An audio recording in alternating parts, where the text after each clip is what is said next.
Hello everyone, నిన్నటి వీడియోలో back part ఎలా కట్ చేయాలి అనేది బిగినర్స్ కోసం కొన్ని టిప్స్ అయితే షేర్ చేసి వీడియో పోస్ట్ చేశాను కదండి.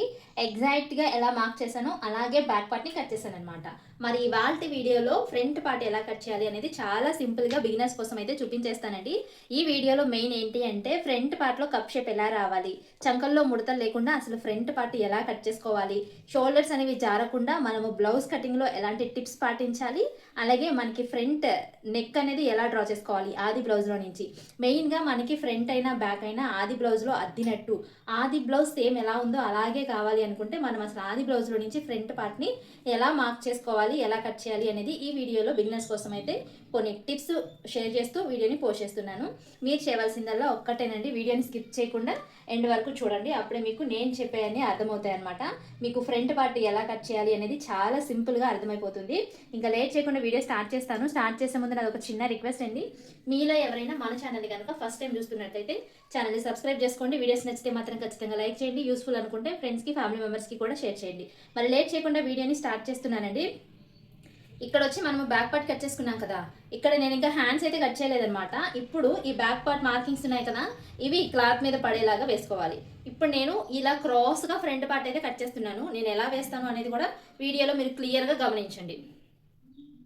ఇదిగోండి, కింది వైపున క్లాత్ అనేది కరెక్ట్గా ఉండేలాగా చూసుకోవాలి. అంటే ఎగుడు దిగుడు లేకుండా కింద సమానంగా ఉండేలాగా చూసుకొని, మీకు వీడియో క్లియర్గా కనిపిస్తుందా? ఓకే, ఇలా వేసుకోవాలి. ఈ షోల్డర్స్ అనేవి ఇలా క్రాస్గా రావాలన్నమాట. ఇలా ఒకసారి వేసుకున్న తర్వాత హ్యాండ్తో ట్యాప్ చేసేసుకోండి, ఎందుకంటే ఈ పైన ఉన్న మార్కింగ్స్ అనేవి కింది క్లాత్ పైన పడిపోతాయి అన్నమాట.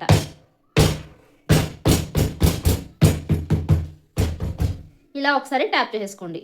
అదిగోండి, మనము ఈ బ్యాక్ పార్ట్ పైన మార్క్ చేసిన మార్కింగ్స్ అన్ని ఈ కింది క్లాత్ పైన పడిపోయాయి కదా. ఇప్పుడు మనం మార్క్ చేసుకోవడం చాలా ఈజీగా ఉంటుంది అనమాట. ఇదిగోండి, ఇది వచ్చేసి మనకి హుక్స్ల పట్టీ వైపు అనమాట. ఈ లైన్ వచ్చేసి హుక్స్ల పట్టీ వైపు, ఈ లైన్ వచ్చేసి నెక్ లెంత్ అనమాట. ఓకేనా, ఈ లైన్ వచ్చేసి నెక్ లెంత్ కోసం తీసుకున్న లైన్. ఇక్కడ నేను డీప్ అయితే మార్క్ చేయట్లేదండి, ఎందుకంటే front neck deep, back neck deep వేరుగా ఉంటుంది కాబట్టి నేను ఇక్కడ డీప్ అయితే మార్క్ చేయట్లా. ఓన్లీ నెక్ లెంత్ మాత్రమే, లైన్ మాత్రమే డ్రా చేశాను. ఇక్కడ వచ్చేసి షోల్డర్ జాయింట్ కోసం అనమాట. ఇది షోల్డర్ జాయింట్ కోసం పై వైపున మనకి ఖర్చుతో సహా లైన్స్ అనేవి డ్రా చేశాను. ఇప్పుడు మనకి చంకల్లో ముడతలు రాకుండా ఉండాలి అంటే మెయిన్ ఈ లైన్ దగ్గర నుంచి మనం షోల్డర్ అనేది మార్క్ చేసుకున్నాం కదా, పైన క్లాత్ లేదు కాబట్టి ఈ లైన్ దగ్గర నుంచి మనం షోల్డర్ లెంత్ ఎంత పెట్టుకున్నాము, 5.5 ఇంచులు పెట్టుకున్నాం. చూసారా, ఇక్కడికి చాలా డిఫరెన్స్ అనేది వచ్చేస్తుంది అనమాట. కాబట్టి మనం ఇక్కడ లైన్ అనేది క్రాస్గా డ్రా చేసినట్టు. ఇదిగోండి, ఈ లైన్ ఇక్కడ ఉంది. మీకు ఈ లైన్ కూడా మార్క్ చేసి చూపిస్తాను. మనకి చంకల్లో ముడతలు రావడానికి ఎక్కువగా ఇదే రీజన్ అండి. ఎందుకు వస్తాయో చెప్తాను, మీకు మార్కింగ్స్ చేసేసి చెప్పేస్తాను, అప్పుడే క్లియర్గా అర్థమవుతుంది. ఇదిగోండి, ఈ చంక దగ్గర, ఇది వచ్చేసి చంక దగ్గర తీసుకున్న రౌండ్ అనమాట. బ్యాక్ పార్ట్లో ఈ రౌండ్ మనము చంక దగ్గర తీసుకున్నాం, చంక రౌండ్ షేప్. ఇక్కడ నుంచి మనకి షోల్డర్ లెంత్ వచ్చేసి 5.5 ఇంచులు ఉండాలి కదా. ఇక్కడ నుంచి షోల్డర్ లెంత్ వచ్చేసి ఇదిగోండి, చూసారా, ఒక 1/4 ఇంచ్ ఎక్స్ట్రా లైన్ అనేది వచ్చేసింది డ్రా చేసినప్పుడు. ఎందుకంటే మనం ఇక్కడ మార్క్ చేయకుండా, కొలవకుండా స్కేల్తో లైన్ డ్రా చేసేసాం కాబట్టి మనకి ఇక్కడ లెంత్ అనేది, షోల్డర్ లెంత్ అనేది 1/4 ఇంచు పెరిగిపోయింది అనమాట. అప్పుడు మనకి చంకల్లో ముడతలు వచ్చే అవకాశం, లేదంటే నెక్ జారిపోయే అవకాశం ఎక్కువగా ఉంటుంది అనమాట. ఎందుకంటే నెక్ విడుతూ ఎక్కువైనప్పుడు మనకి నెక్ అనేది జారిపోతుంది. ఇవి వచ్చేసి సైడ్ జాయింట్స్ వైపు అనమాట. సైడ్ జాయింట్స్ వైపు కూడా ఖర్చుతో సహా ఇక్కడ మార్కింగ్స్ అయితే చేసేసి చూపిస్తాను. మీకు అర్థమయ్యేలా చెప్పాలి అంటే బ్యాక్ పార్ట్ని మనం ఎలా అయితే మార్క్ చేసుకున్నామో ఎక్కడ ఒక 1/4 ఇంచు తేడా కూడా లేకుండా, అలాగే ఫ్రంట్ పార్ట్ కూడా క్రాస్గా వేసుకొని ఒకసారి మార్కింగ్స్ చేసేసుకోవాలి. ఇక్కడ నేను చేసింది అదే, ఎక్కడ ఒక 1/4 ఇంచు తేడా కూడా లేకుండా మనము బ్యాక్ పార్ట్ ఎలా అయితే మార్క్ చేసుకున్నామో ఆ మార్కింగ్స్ అనేవి కింది క్లాత్ పైన పడేలాగా మార్క్ చేసుకున్నాను. ఓకేనా, ఇది వచ్చేసి మనకి బ్యాక్ పార్ట్. కానీ మనం ఏం చేసాం, క్లాత్ పైన క్రాస్గా వేసాం. ఇది ఒకటి గుర్తుపెట్టుకోండి, చాలా మంది అడుగుతున్నారు చంక దగ్గర నుంచి మెడ వరకు ఇలా టైట్గా పట్టేస్తుంది అని. మనము ఇలా స్ట్రైట్గా కనుక వేసామంటే క్లాత్ అనేది మనకి సాగదనమాట. ఇలా క్రాస్గా వేసామంటే మనకి క్లాత్ అనేది సాగుతుంది. అప్పుడు మనకి చంక దగ్గర టైట్గా పట్టకుండా సాగి మనకి లూజ్గా వస్తుంది అనమాట. ఓకేనా, ఇది ఒకటి బాగా గుర్తుపెట్టుకోండి.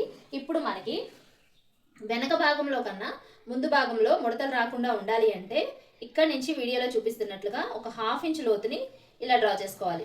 ఇదిగోండి, వీడియోలో చూపిస్తున్నట్లుగా ఇలా మార్క్ చేసుకోవాలి. ఇది బ్యాక్ పార్ట్ రౌండ్ షేపు, ఇది వచ్చేసి ఫ్రంట్ పార్ట్ రౌండ్ షేప్. దీనికి 1/2 ఇంచ్ తేడా అయితే ఉందన్నమాట. ఓకేనా, ఈ కార్నర్లో ఇప్పుడు మనకి ఫ్రంట్ పార్ట్ నెక్ని ఎలా డ్రా చేసుకోవాలో చూపిస్తాను. ఇదిగోండి, హుక్స్ల పట్టీ వైపు ఈ సెకండ్ లైన్ దగ్గర నుంచి, ఎందుకంటే షోల్డర్స్ అనేవి ఆల్రెడీ జాయిన్ చేసి ఉన్నాయి కాబట్టి సెకండ్ లైన్ దగ్గర నుంచి ఇలా పెట్టేసుకోండి. ఇలా పెట్టేసుకొని నెక్ని ఇలా పట్టుకొని ఇలా పెట్టుకోండి. ఓకేనా, ఇక్కడ వరకు పెట్టేసుకోండి. ఇప్పుడు మనకి పై వైపు నుంచి నెక్ లెంత్ ఎంత ఉందో ఒక్కసారి చెక్ చేసుకుందాము. ఇలా స్క్వేర్ టైప్లో డ్రా చేసుకోండి. ఇది వచ్చేసి మనకి నెక్ లెంత్, నెక్ విడ్త్ కూడా డ్రా చేసుకున్నాం. నెక్ లెంత్ వచ్చేసి 6 ఇంచులు అనమాట, ఖర్చు లేకుండా. ఇప్పుడు మనం దీన్ని రౌండ్ షేప్ అయితే డ్రా చేసుకోవాలి, ఎందుకంటే ఇది రౌండ్ నెక్ కాబట్టి రౌండ్ షేప్ అయితే డ్రా చేసుకోవాలి. షోల్డర్ జారకుండా ఉండాలి అంటే ఇక్కడ రౌండ్ షేప్ కూడా మనం యూ షేప్లో తీస్తున్నామా లేదా రౌండ్ షేప్లో డ్రా చేస్తున్నామా అనేది కూడా ఒకసారి చెక్ చేసుకోవాలి. దాన్ని బట్టి మనకి షోల్డర్ భుజాలు జారడం, నెక్ జారిపోవడం ఇలాంటివి ఉంటాయన్నమాట. ఇదిగోండి, ఇలా రౌండ్ షేప్ డ్రా చేసుకోవాలి. ఇలా రౌండ్ షేప్ డ్రా చేసుకున్న తర్వాత ఇప్పుడు మనకి దీనికన్నా ఒక పావించు గ్యాప్తో, అంటే మనం ఈ పావించులో మెడపట్టి స్టిచ్ చేస్తాం కదా, ఈ పావించు గ్యాప్తో ఇలా ఒక మార్కింగ్స్ అయితే పెట్టేసుకొని ఈ మార్కింగ్స్ దగ్గర నుంచి అసలు మనకి నెక్ ఎలా వచ్చింది, కరెక్ట్గా వచ్చిందా లేదా అనేది చెక్ చేసుకోండి. ఇక్కడ నుంచి ఈ సెకండ్ లైన్ మార్కింగ్స్ ఉన్నాయి కదా, ఇదిగోండి, నెక్ అనేది ఇంకా కొంచెం డీప్ వస్తుంది అనమాట. ఓకేనా, ఇక్కడికి వస్తుంది అంటే మనం ఒక 1/2 ఇంచ్ ఖర్చుతో నెక్ అనేది స్టిచ్ వేయాలి ఇలా. అప్పుడు మనం దీన్ని కొంచెం కిందికి దించుకోవాలి, ఇలా చూసుకోవాలన్నమాట. వీడియోలో ఈ రౌండ్ షేప్ని కొంచెం తగ్గించుకోవడం, పెంచడం చేస్తే మనకి డీప్ అనేది పెరుగుతుంది. డీప్ వద్దు, మెడ జారుతుంది అనుకుంటే మనకి ఏంటంటే ఈ నెక్ అండ్ లెంత్ అంటే ఇక్కడ రౌండ్ షేప్లో తగ్గించుకోవాలన్నమాట. అదొకటి మనం పర్ఫెక్ట్గా మార్క్ చేసుకుంటే సరిపోతుంది. ఇప్పుడు వచ్చేసి హుక్స్ల పట్టీ లెంత్ అనమాట. ఇది పై వైపున కుట్టడానికి ఖర్చు కదా, ఇక్కడ నుంచి హుక్స్ల పట్టీని షేప్ బెల్ట్ వరకు ఒక మార్కింగ్ పెట్టేసుకోండి. షేప్ బెల్ట్ స్టిచ్చింగ్ కోసం మిడిల్లో మనకి డాట్ వేసాం కదా, దానికోసం ఒక 1/2 ఇంచ్ ఇక్కడికి మార్కింగ్ పెట్టేసుకోండి. ఓకేనా, ఇది వచ్చేసి మనకి హుక్స్ల పట్టీ లెంత్ అనమాట. ఇప్పుడు హుక్స్ల పట్టీ వైపు వీడియోలో చూపిస్తున్నట్లుగా ఇలా షోల్డర్ని పట్టుకొని మెయిన్ డాట్ ఇలా పెట్టుకోవాలి. ఇలా పెట్టేసుకొని ఇదిగోండి వీడియోలో చూపిస్తున్నట్లుగా ఇలాగా బ్లౌజ్ని గట్టిగా సాగదీయొద్దండి. కుట్టు వరకు ఒక మార్కింగ్, ఖర్చు కోసం ఒక మార్కింగ్. ఇలా మార్క్ చేసుకున్న తర్వాత వచ్చిన లెంత్ని ఇలా స్ట్రైట్గా ఒక లైన్ అనేది డ్రా చేసుకోండి. ఇలా లెంత్ని డ్రా చేసుకున్న తర్వాత ఫ్రంట్ పార్ట్ లెంత్ ఎంత వచ్చిందో ఒక్కసారి టేప్తో కొలుచుకోండి. ఫ్రంట్ పార్ట్ లెంత్ వచ్చేసి 12 ఇంచులు అనమాట. ఓకేనా, 12 ఇంచులు వచ్చింది. ఇప్పుడు మనము డాట్ని ఎలా మార్క్ చేసుకోవాలి అనేది చూపిస్తాను. ఇక్కడ నుంచి వచ్చేసి 1.5 ఇంచులు పైకి ఉంది. చెప్పాను కదా, హుక్స్ల పట్టీ వైపు ఫ్రంట్ పార్ట్ పొడవు ఎప్పుడైనా సరే వచ్చిన ఫ్రంట్ పార్ట్ పొడవు కంటే హుక్స్ల పట్టీ వైపు 1.5 లేదా 2 ఇంచులు పైకి తీసుకోవాలి క్రాస్ కోసం. అంతకన్నా తక్కువ తీసుకోకూడదు, అంతకన్నా ఎక్కువ కూడా తీసుకోవద్దు. ఇప్పుడు మనకి ఇక్కడ నుంచి 2.5 ఇంచులకి ఒక మార్క్ పెట్టేసుకోండి. హుక్స్ల పట్టీ వైపు నుంచి 2.5 ఇంచులకి ఒక మార్కింగ్ అయితే పెట్టేసుకొని ఇలా క్రాస్గా లైన్ అనేది డ్రా చేసుకోండి. ఓకేనా, ఇలా క్రాస్గా లైన్ డ్రా చేసుకున్న తర్వాత ఇప్పుడు సైడ్ జాయింట్స్ వైపు ఫ్రంట్ పార్ట్ లోపల వైపు తీసుకోండి. సైడ్ జాయింట్స్ వైపు వీడియోలో చూపిస్తున్నట్లుగా ఈ ఖర్చు చివరి దగ్గర నుంచి ఇదిగోండి ఈ షేప్ బెల్ట్ వరకు,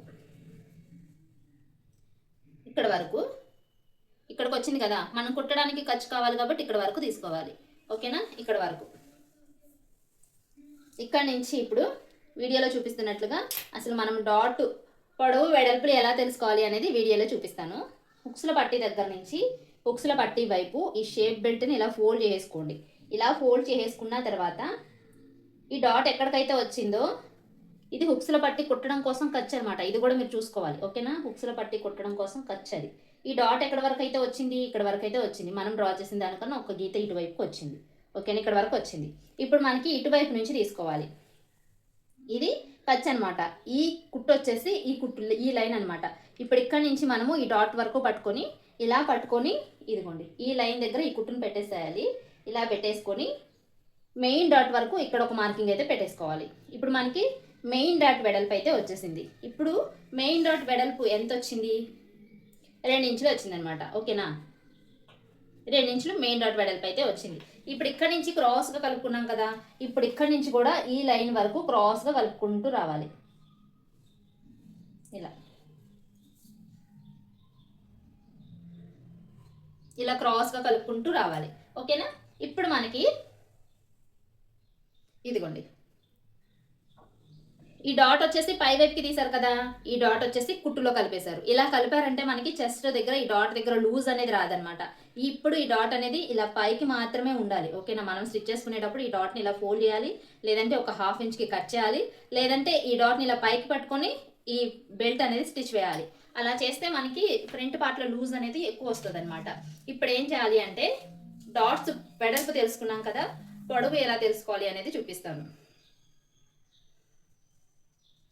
ఇక్కడ నుంచి ఇలా పట్టుకోండి, ఇలా పట్టుకొని ఖర్చు దగ్గర నుంచి 2 ఇంచులు ఉందన్నమాట. డాట్ పొడవు వచ్చేసి 2 ఇంచులు.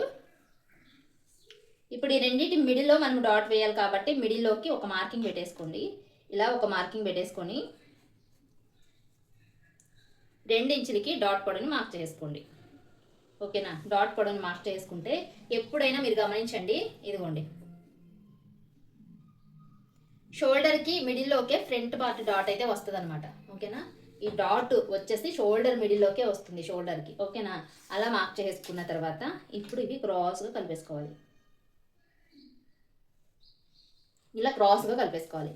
ఇప్పుడు మనకి ఇక్కడి నుంచి డాట్కి మధ్య ఎంత గ్యాప్ అయితే ఉందో చెక్ చేసుకోవాలి.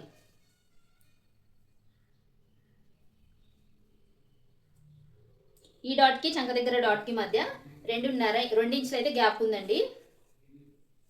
ఇప్పుడు దీన్ని ఇలాగా ఇదిగోండి ఈ లైన్ ఉంది కదా, ఈ లైన్ని క్రాస్గా బేస్ చేసుకోవాలి మనం ఇలా. ఓకేనా? ఈ లైన్ క్రాస్గా ఇలా లైన్ అనేది డ్రా చేసుకొని ఇప్పుడు ఇక్కడ నుంచి 2 ఇంచులు గ్యాప్ అనేది తీసుకోవాలి. ఇలా 2 ఇంచులు గ్యాప్ తీసేసుకొని ఇక్కడ 1/2 ఇంచ్ ఉండేలాగా డాట్ని స్టిచ్ వేసుకోవాలి. అంతే. ఓకేనా? ఇప్పుడు దీనికి కూడా 2 ఇంచుల ఖర్చు అనేది తీసుకోవాలి.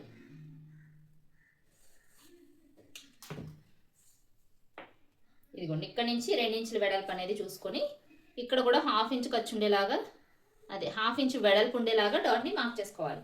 ఇప్పుడు ఇటువైపున 2 ఇంచులు, ఇటువైపున 2 ఇంచులు, ఇటువైపున 2 ఇంచులు, గ్యాప్ వచ్చేసి 2 ఇంచులు అనమాట.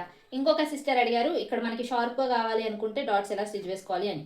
అంతే, ఏం లేదండి. ఈ లైన్ లెంత్ అనేది ఇక్కడ ఉన్న 2 ఇంచుల గ్యాప్ని 1 ఇంచ్కి తగ్గించుకోవడం అలా చేయాలంతే. అంతే తప్ప ఇంకా ఎక్స్ట్రా మార్పులు అయితే ఏం చేయనక్కర్లేదనమాట. ఇంకొకటి ఫ్రంట్ పార్ట్ మనకి కరెక్ట్గా పొడవు వచ్చిందో లేదో ఎలా తెలుసుకోవాలి అంటే కనుక ఈ చంక దగ్గర వేసుకున్న డాట్ని, ఈ మెయిన్ డాట్ని ఇలా పట్టేసుకొని వీడియోలో చూపిస్తున్నట్లుగా ఇలా చూసుకోవాలి. అప్పుడు మనకి కరెక్ట్గా వచ్చిందో లేదో తెలిసిపోతుంది. ఇది ఇక్కడికి వచ్చేసింది అనమాట. అంటే మనం స్టిచ్ వేసేసరికి ఎలాగైనా ఈ బ్లౌజ్ అనేది సరిపోతుంది. 1-2 గీతలు పెద్ద తేడా ఏమి ఉండదండి. ఒక 1 ఇంచ్ అలా వస్తే కానీ కొంచెం ఇబ్బంది అవుతుంది. ఓకేనా? ఇప్పుడు మార్క్ చేసుకున్న విధంగా కట్ చేసేసుకోవాలి.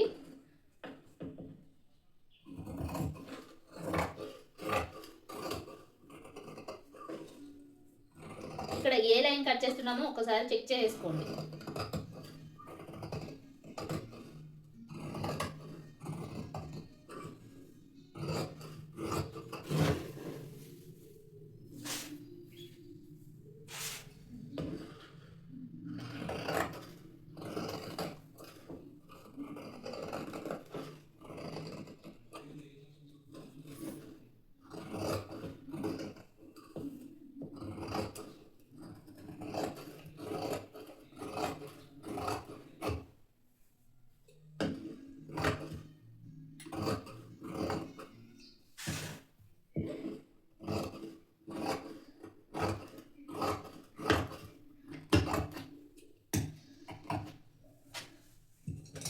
ఇదిగోండి ఇక్కడ మనకి షేప్ బెల్ట్ ఎలా కట్ చేసుకోవాలో చూపించండి, ఎలా కట్ చేసుకోవాలో చూపించండి అని చాలామంది కామెంట్స్లో అడుగుతున్నారు కదా.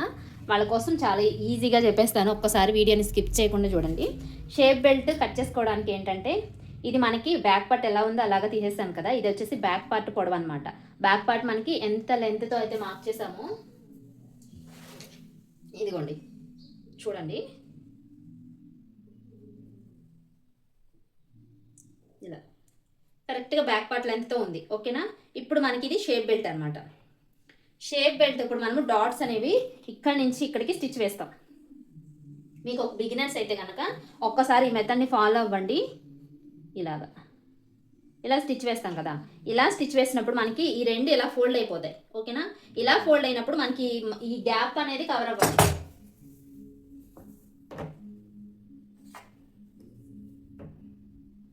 ఇదిగోండి, ఈ గ్యాప్ అనేది ఒక్కటి కవర్ అయితే సరిపోతుంది. దీన్ని కూడా ఇలా పెట్టేసుకోవాలి ఈ లైన్ దగ్గరికి. ఇది వచ్చేసి మనకి షేప్ బెల్ట్ అనమాట. ఇక్కడ కూడా ఇది ఇలా ఫోల్డ్ అయిపోతుంది కదా, ఇంకా అర్థమవుతుందా?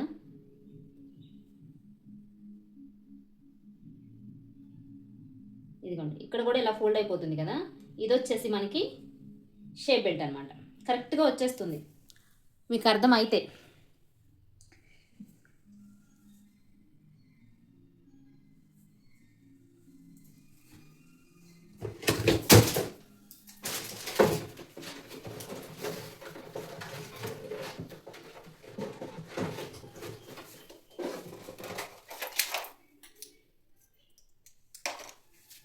ఇదిగోండి, ఇప్పుడు మనకి ఈ 2 ఇంచెస్ అనేది ఫోల్డ్ అయిపోతుంది. ఇక్కడ చూపిస్తున్నా మీకు.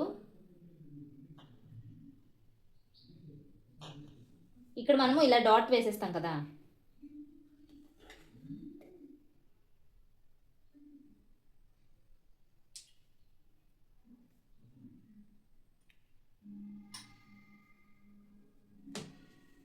ఇది వచ్చేసి ఇలా డాట్ వేసేస్తాము. సేమ్ ఇక్కడ కూడా ఈ రెండింటిని ఇలాగే ఫోల్డ్ చేసుకోవాలి.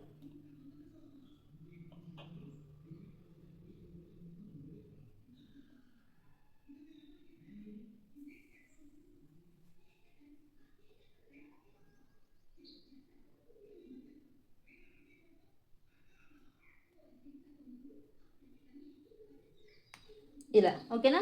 ఇప్పుడు మనకి ఇది షేప్ బెల్ట్ కింద కరెక్ట్గా సరిపోతుంది అనమాట. ఇలా మీకు ఒకవేళ డౌట్ ఉంటే కనుక ఇలా ఒకసారి కట్ చేసేసుకొని దీన్ని స్కిప్ చేసేసుకొని ఇలా ఫోల్డ్ చేసేసుకొని వేరే క్లాత్ పైన ఈ షేప్ అనేది డ్రా చేసేసుకున్నారు అంటే మీకు కరెక్ట్గా ఎగ్జాక్ట్గా వచ్చేస్తుంది. ఓకేనా, ఎగ్జాక్ట్గా ఇలా షేప్ బెల్ట్ అయితే వచ్చేస్తుంది అనమాట. కుట్టడం కోసం కొంచెం ఖర్చులు అనేది వదులుకోవాలి. కుట్టడం కోసం ఒక 1/2 ఇంచ్ ఖర్చు ఉండేలాగా చూసుకోవాలి. ఇక్కడ మీకు చూపిస్తాను.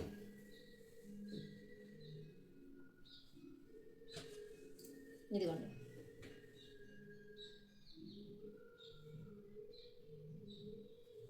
కుట్టడం కోసం ఒక పైన 1/2 ఇంచు కింది 1/2 ఇంచు ఖర్చులు అనేది వదులుకోవాలన్నమాట.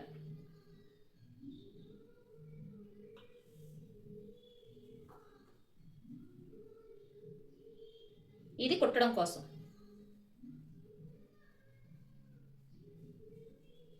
ఓకేనా,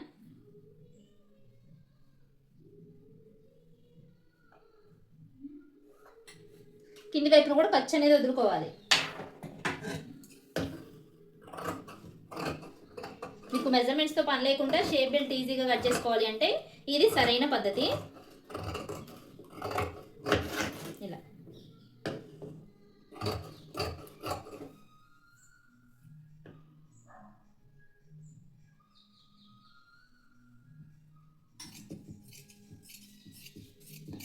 ఇది వచ్చేసి పైన స్టిచ్ వేయడం కోసం ఖర్చు. ఇది వచ్చేసి ఇలా మనము ఫోల్డ్ చేసుకోవాలి కదా, లోపల వైపుకి ఇలా ఫోల్డ్ చేసేసుకుంటాం కదా, దానికోసం ఖర్చు అనమాట. ఓకేనా, ఇలా ఒకసారి కొంచెం ఒక 1/2 ఇంచు ఇలా వదులుకోండి. ఎందుకంటే మనకి ఒకవేళ తక్కువైనా సరే డాట్ అనేది మనం స్టిచ్ చేసే విధానాన్ని బట్టి తక్కువ ఎక్కువ కావచ్చు. ఇలా ఒక 1/2 ఇంచు వదులుకున్నారంటే ఈజీగా అయిపోతుంది అనమాట.